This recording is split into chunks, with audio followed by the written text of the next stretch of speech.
Well, thank you. Well, thank you, Lauren. We're super excited to be here today. I am sad to report that the title is a little misleading. The three parties have never had the opportunity to step into a bar, probably because of the pandemic, but maybe that'll change in an upcoming conference. But we're real excited to be here, and we agreed that we weren't going to do introductions, but I just realized it might be helpful for folks to know just where, at least on the Iowa State side, where Harrison and I fit. So I'm the AUL for Scholarly Communications and Collections. And our digital press is in my division, and Harrison is the digital press director. And Sharla, please feel free to elaborate upon your position when you have the mic. Next slide. So what we're going to do today, we're going to be talking about the OACIP program and the participation of the Journal of Librarianship and Scholarly Communication, which the digital press here at Iowa State publishes. So our goals are to learn why this program was developed, the problems it's trying to solve, and then we're going to look at this use case at Iowa State with JLSC. And then we're really looking forward to discussing how the library community can advance the goals of transitioning and sustaining scholarly publishing. And I'm not going to read all of that, but we're really hoping for some discussion around this. We want to report out on this program, our experience over the past year, which has been super successful at JLSC and the digital press. You know, funding a journal, a Diamond Journal, for 5 years, it's a really exciting story. So we look forward to your participation and discussing some of this when we get done with the presentations. And with that, Sharla, I believe you're up.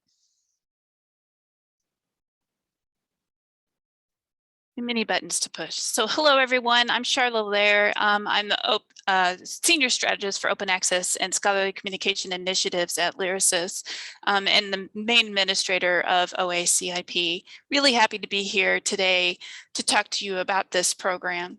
And first, I want to address how it started. So in the emerging open access publishing space, the library community is confronted with increasing opportunities to invest in open access publications. But libraries don't always have enough information about these programs to evaluate them and make an informed investment decision relative or even relevant to their institutional values. In addition, libraries are also faced with the administrative hurdles of having to deal with a multitude of different individual procurement processes. This problem is not unique to open access publishing. However, in the context of OA publishing, having to set up and maintain individual procurement processes for every single publication transitioning to open access isn't sustainable. So in 2019, I found that there were many others exploring these problems and began talking to one community in particular, the folks who formed Transitioning Society Publications to Open Access, or TSPOA. Lyricists and TSPOA began holding joint consultations in 2020 with library publishers and university presses to explore how to address these problems. We learned in those conversations that the library publisher and university press community was struggling to find sustainable funding for OA Diamond journals, and this is common. The recent OA Diamond Journals study performed by Coalition S in Science Europe reveals that OA Diamond Journals are very numerous, relatively small, often published by small university-based publishers and largely dependent on volunteer labor. Only 40% of the OA Diamond Journals reported breaking even, and almost 1/3 of journals reported not knowing their financial status at all, and over 1/3 of those were reported by both university-owned journals and university presses. Overall, the survey indicated that funding beyond in-kind contributions must be considered vital to ensure strong and healthy OA Diamond journals. As our discussions evolved, a vision for a community-driven framework to match funders with OA Diamond journals emerged. This vision was based on 3 goals. The first goal was to provide potential funders with useful information or criteria about the publications and publishers to make informed funding decisions. The second goal was to provide a place to bring everyone together to escape the one-off investment, administrative, and procurement woes.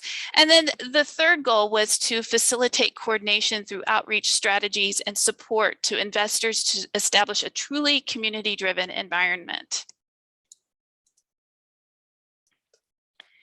We built upon these three goals and developed a community-driven single entry point that allows multiple stakeholders to evaluate and fund open access content initiatives. It's called the Open Access Community Investment Program, or OACIP. Lyricist and TSPOA launched a pilot of OACIP in December 2020. We collectively developed criteria that publishers have an opportunity to respond to and support criteria-driven decision-making by the potential investor. We found 2 OA Diamond journals to participate and built a web page for each journal on the Lyricist website.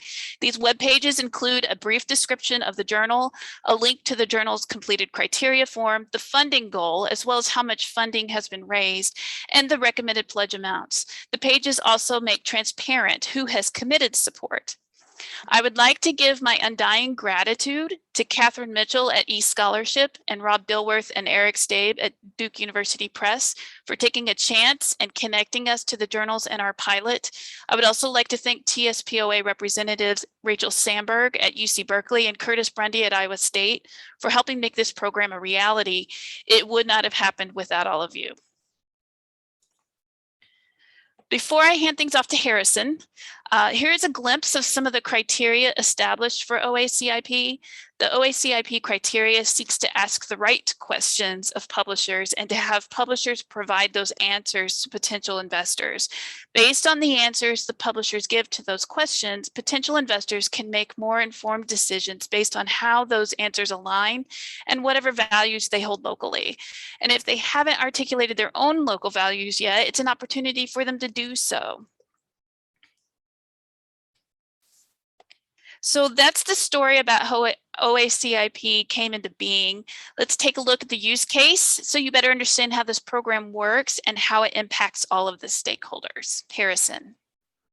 Thank you. And you can switch the slide, please. So the Journal of Librarianship and Scholarly Communication is an open access journal that was launched in 2012.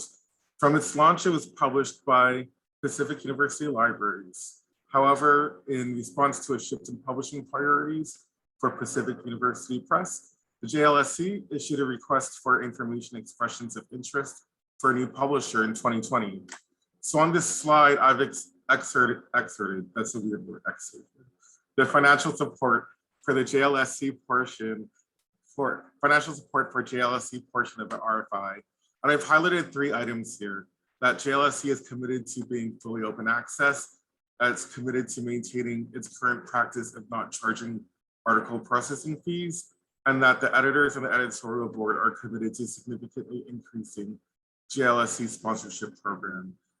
And these 3 points were some of the factors that came into play when we decided to submit a proposal.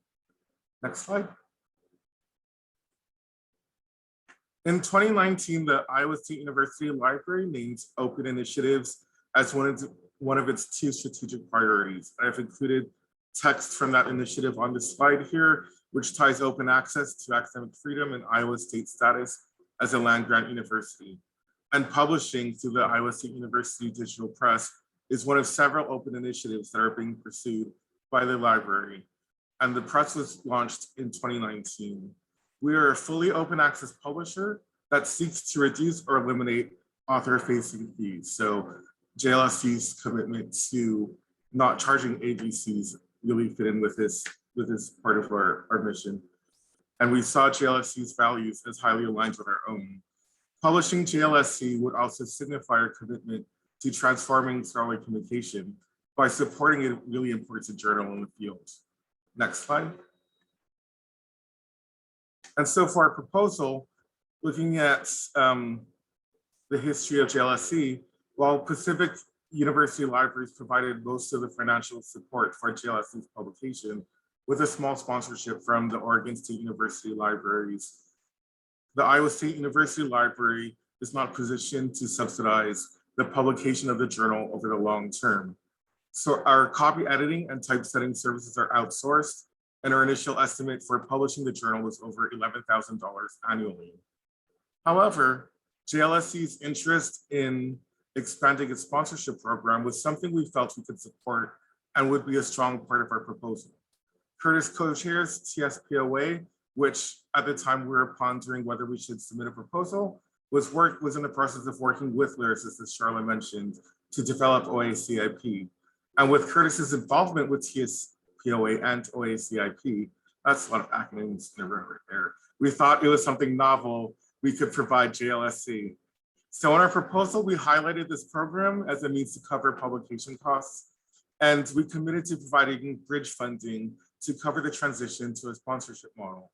So Iowa State University Library would cover up to 100% of first year costs, up to 50% of second year costs, and sponsor at the highest level in the third and subsequent years of publication. Thanks. I think yeah. So this is how OACIP actually works. I want to walk you through all of the steps that are taken whenever a journal like JLSC, wants to participate in it. First of all, they complete the criteria form that we talked about. Once that's completed, then we start defining expectations and confirming the partnership through a very brief MOU. We like to keep that very simple. And what this is, it establishes a 5-year agreement because OACIP itself is a fundraising campaign where we're trying to collect 5 years of funding for a journal, so they don't have to go back and ask every year for more money. We try to build a longer time frame of funding into the model itself. And then as other parts of documentation, some libraries still require documents of some sort that solidify their transaction that they're making whenever they're sponsoring or supporting the journal, whatever words they use. And so I draft a lot of different participation agreements for those libraries so that there's something they can sign that goes beyond just having an invoice. We work with the journals to develop a business model. I know that Iowa State Digital Press did a lot of work in particular with JLSC, but not all of the journals that we work with have that kind of support. And so we consult with those journals to help them determine what their expenses are. What is it that they need to make to be sustainable? And then we, because sustainability is a value, a principle that we try to uphold at Lyrasis, we want to embed that within this program as well. So we hope that we're not raising enough money just to cover costs. Inflation happens, and Lyrasis also charges a very small fee to cover our costs of administering this program. And so we encourage them to build what we're calling a sustainability fund or contingency fund, where they build in at least 15% above whatever their expenses are to cover any unexpected costs or to put into contingency. And then we work with them to build a pricing model that's fair for the libraries, that, as far as what we recommend and what fees that the libraries pay. And that's based off of typically the size and activity at the institution. We usually use Carnegie Basic classification for that. Then we do outreach and marketing, and it's not just Lyrasis that does this. JLSC has been wonderful partners in especially the outreach, where they've reached out to institutions where their editorial board has been affiliated, but as well as others. And so it is a joint effort. It takes a village for us to get all of this working together. But also at Lyrasis, we make sure we get all of the information put into all of our systems to make sure that we can move money the way we need to internally. And of course, we build out pages on the website, as we had mentioned. And then we do all the promotion and presentations like this, where we're trying to get the word out about the program and the journals in particular. And again, like we're doing this jointly. Again, it's not just Lyrasis. We're trying to build collaboration across the entire workflow and effort of the program itself. And then at the end of the campaign, we've collected the funds, hopefully fully funded. We continue to invoice the libraries for 5 years. They're making 5-year commitments. Some of them use end of year money and pay all 5 years up front, but some of them, they want to be invoiced annually. And so we continue that commitment through the 5 years of collecting those funds. And then soon, we're in our second year, but that means we're 1 year after the first year, where we're wanting to be able to provide template reports that the the journals fill out so that they can communicate what have they done with the money. There's a level of accountability, but also long-term sustainability. What happens after those 5 years if they're communicating what they've been doing with the money and what kind of impact it has been having on them and the scholarly communities they serve, then it's more likely that the libraries will come back and commit funds again. And then Curtis. Thanks, Sharla. So we wanted to mention just a little bit about, the opportunities for libraries to participate, in OACIP. And Iowa State's in a somewhat unique position here because we're both a funder investor of OACIP. So I don't remember if there's 5 or 6 journals out there, including JLSC. We are supporting, this is an important open marketplace for us where we are actually investing, money that we want to shift from traditional paywalled spending to open spending to support open investments. But then we're also, now we're an active publisher participant in OACIP. And Iowa State we're a signatory of OA 2020. Shifting this collection spending is really, really important to us. But something I've realized just over the last, I would say 3 to 4 years that we've been trying to do this, that shifting this spending actually isn't very easy to do, depending on the types of open investments that a library might be interested in making. There are not just a tremendous number of open investments out there waiting for libraries to come and invest in open content. They're actually, it's hard to find open investments. So I think one thing that libraries have started doing, more and more of the last couple of years, including Iowa State, is, re-examining and trying to center our values, in this collection spending. But while that's great, I think of Joe Biden's line about don't tell me what you value, show me your budget. And I think when you look at the budgets of libraries, we have a long way to go with all of this. So I think OACIP is a remarkable investment opportunity for libraries. It's a way to put these values into action. It's a way to actually shift those dollars in your budget. So I would definitely recommend for everybody here today, if your library, if your institution is not looking into OACIP, I think you definitely should. I think the potential here for this open marketplace to really pull together, equitable, sustainable, open investments for the library community. There's just tremendous potential here. But in order to reach that potential, libraries need to sort of put our money where our mouth is, right? I do feel like there's a lot of signaling around values and stuff around open sometimes, and but we really need to shift the spending. And in order to shift the spending, we need investments, and the OACIP has tremendous potential.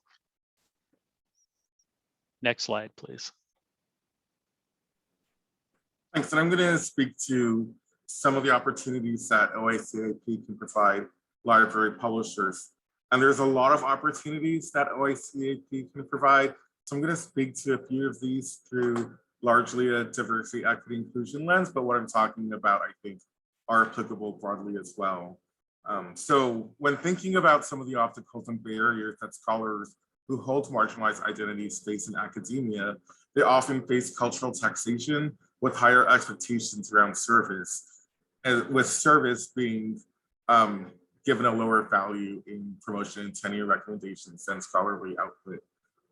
A study of faculty at the University of Oregon, for example, found that non-marginalized assistant professors were able to spend 4 times the mean of marginalized assistant professors of their awake time on research. So you can see when we're looking at scholars with marginalized identities looking to start or edit journals, that's the burden of time and labor that's being placed on them, in addition to the other service activities that they're either asked or expected to provide. By participating in OACIP, library publishers can increase access to third-party service providers, such as copy editing and typesetting, that are really time-consuming tasks that are often left to the editors of our library published journals. And by allowing journals to utilize these services, it allows editors to focus their time and energy on the intellectual contents of journals, rather than spending time on the technical, administrative, or aesthetic matters. Library publishing can also provide platforms for the development of journals focused on marginalized communities, topics that might be considered too niche or unsaleable for larger commercial publishers. However, as Caroline Turner noted, while providing essential outlets for new perspectives and developing areas of research, publications of these journals may be devalued in standard decision-making processes for moving faculty up the career ladder. And in 2020, for example, Paul Harris was denied tenure by the University of Virginia, in part for publishing in the Journal of African American Males in Education, which is published on the Scholastica platform. The journal was criticized in the tenure process for appearing to be self-published.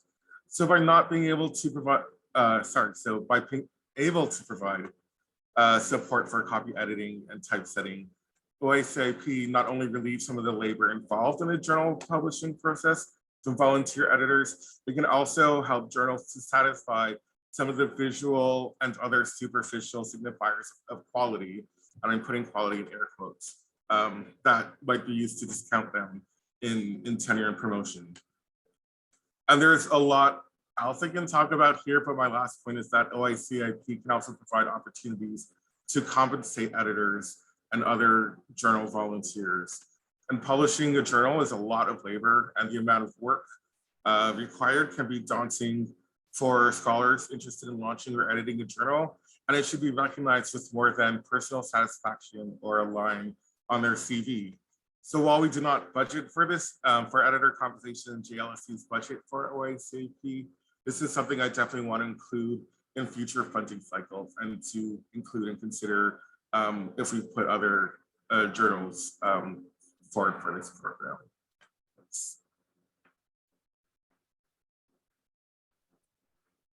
So you're probably wondering, how's it doing actually? So has it been successful? And I think we still need more time to determine if the program's truly a success for all of the stakeholders involved, but the data we've collected has exceeded our expectations. Since OACIP was launched, 44 institutions from 4 countries have committed over $477,000 to support 5 journals sustainably for 5 years. We're in the middle of the second funding campaign, and I'm very happy to announce that as of today, the funding goal for the Journal of Librarianship and Scholarly Communication was met. So hooray, but you can see that 2 of the OACIP journals that we're sponsoring this term still need funding. The deadline is by the end of July. So if you are interested in supporting this program, please do reach out, and the email information and all of that will be at the end of the presentation slides. The program has also been gaining international attention.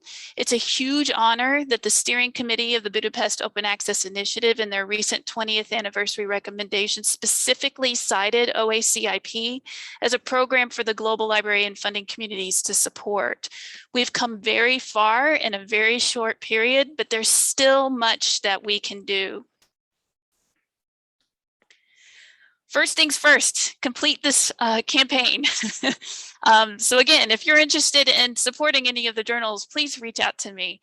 But we have plans to add to our documentation by creating a template report for OACIP journals, and want to do that pretty quickly. Do that hopefully this summer. But we also are in the midst of selecting the next year's journals, and we'll be spending the next few months reviewing applications. And if there's anyone here that wants to submit an application, you can reach out to me here shortly, because we will be reviewing through the months of June and July. We're by no means the only ones doing a project like this. We've been inspired by SCOS, Open Library of Humanities, and the COPAM project, but there are similar programs to OACIP in development, like TIB's Koala project in Germany, as well as JISC's Open Access Community Framework in the United Kingdom. This simultaneous invention merely reveals the kind of infrastructure that our global community really needs to sustain open scholarship. And we don't wish to compete with these programs. In fact, we want to collaborate and grow along with them. And we're in conversations with these and others in Europe. And maybe other places in the world. It's growing very quickly, but with the idea of realizing a common vision that I'm learning as I talk to all of these folks, of a distributed global funding network for specifically Diamond OA journals, where they can access an international funding community. So stay tuned, because there's a lot of money from, in particular, Horizon Europe that's being put into this, where they're testing it in Europe, but the idea of it being replicated to meet the global, but also local needs. And so OACIP could potentially connect to those programs. If open is our future, OACIP has the potential to engage many stakeholders in the research and scholarly communication ecosystem. And to sustain the participating OA programs utilizing the workflows that already exist, as well as provide an opportunity for libraries and consortia to operationalize principles and values they've adopted and create a more sustainable scholarly communication ecosystem. And to make this work, we need to formalize perhaps an actual OACIP community. And I'm looking forward to trying to build a working group from those who have contributed to OACIP as funders, but also as journals, to try to help shape the future of OACIP with a particular focus on diversity, equity, and inclusion. And I'll end with a quote from the zine, The Labor of Open. If our collective action could overthrow profit-seeking publishers and put their systems in the hands of nonprofit actors, would the greater world be much different? We suspect not. If instead we see the problems of privatized knowledge production as part of broader systems and do our work in solidarity with global movements against extractive economies, we might make the world we want. This puts our action in solidarity in movements that seek justice, equity, sovereignty, and autonomy. And this is one of the small pieces of what I'm hoping OACIP can help us realize, that we can create a different way of funding and supporting diverse, equitable, and inclusive scholarly works. So that is the end of us talking at you. I'm hoping there are questions. Thank you, everyone.